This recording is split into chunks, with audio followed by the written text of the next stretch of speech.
Vie pro, vie perso, le cocktail gagnant, c'est un ouvrage que j'ai écrit pour répondre en fait à mes propres problématiques, à savoir comment faire pour être à la fois une maman épanouie, une femme épanouie, une professionnelle qui arrive à tenir ses engagements.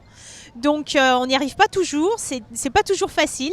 Parfois on doit jongler.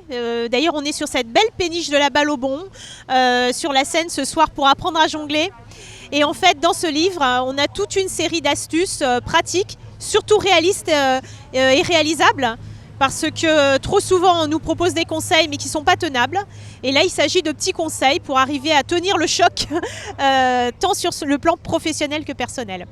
Avec donc des astuces comme l'utilisation des post-it qui font peur, alors vous en saurez plus dans le livre, avec des astuces ou des petits tests pour savoir si on surfe sur la vague ou si on est complètement submergé. Et puis des anecdotes, des partages d'expériences, parce que parfois il y a des loupés, et quand il y a un loupé, il n'y a pas forcément mort d'homme, donc d'essayer de relativiser tout ça. Donc dans ce livre, on trouve des éléments pour mieux travailler, mieux s'organiser, des petites astuces comme par exemple savoir choisir son agenda, mettre en place un livre carnet, bord de suivi, arriver à pouvoir trouver comme ça des petites astuces. Et puis on se laisse guider. C'est un livre qu'on peut lire d'une traite sur la plage, sur son lit, dans le canapé, dans le bus, qu'on peut lire de son portable, qu'on peut lire aussi par petits bouts, par petites tranches, en rentrant par la porte et en sortant par la fenêtre, ou en rentrant par la fenêtre et en sortant par la porte.